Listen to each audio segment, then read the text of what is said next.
You know the people that peddle The Economist on the street?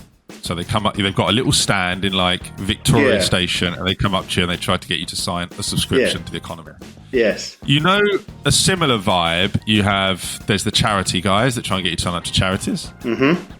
And then you get a little bit more provincial when you're in the world of paintball guys. There's people dressed in camo trying to get you to sign up for like a paintballing weekend. Also like religion. See quite a bit of that. Okay. So it got me thinking about street peddling and what is a good thing that you can sell on the streets. Because I think you could sell way more than those products and services. Okay. And my idea is, it maybe wouldn't be like a literal stand on the street like the paintball guys under like a train bridge, but it could be a pop-up where you just have like a store, a storefront, and someone pops up. Loads of those on Southend High Street, just empty space. Okay. And what I think would work really well is holidays.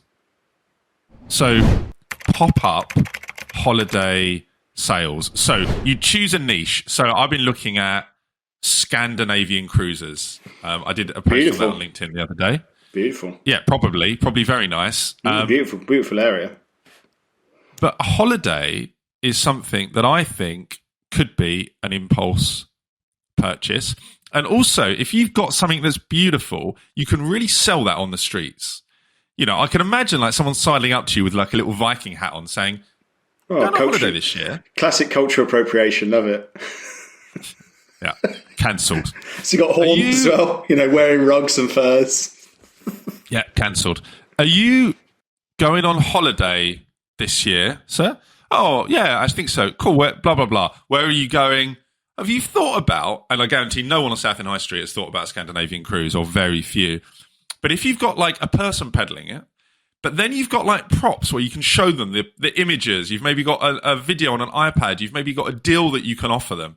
Can you pull people off the street and get them to pay a deposit for a Scandinavian cruise where you probably, you know, just need to fill space? I would argue you probably could if you had someone that was a competent salesperson doing that, because you're giving people a good product. But I think it's got to be a niche. You've got to be selling something very specific. It's got to be eye-catching.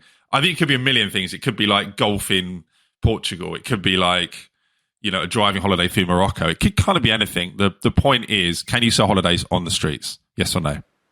See, I would say that a holiday is not something that you do impulsively. I think you consider it because you're thinking about time, dates, cost. You know, I've always, I mean, maybe it's me, but I've always taken an age to book a holiday, apart from when I was in my 20s when I would do whatever I wanted to do.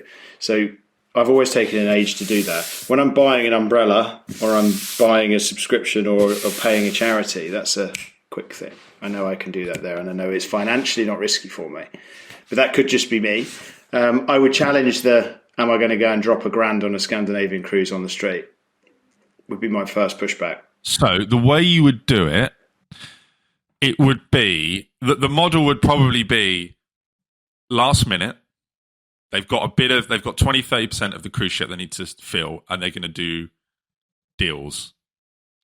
And so you're getting something that you can't get elsewhere, and they only sell these via these pop-ups. And the reason that that's a great option on a pop-up is because these companies don't want people to know that there's these deals, because everyone then leaves it to the last minute to kind of book. But if no one knows where the pop-up's going to be, so you're walking down Southend High Street, someone comes up to you in your Viking hat, and they're like, okay, we've got a cruise leaving from Southampton in 11 days. We got 14 rooms left. We can get you 40% off. This is the cruise. You got your iPad out, blah, blah, blah. It's possible that the cruise industry doesn't need this because they've got way more sophisticated ways of doing this. But if they have got any space on those ships, they need to shift. Viking hats, Southend High Street. Let's go. So lastminute.com exists for this very reason, doesn't it?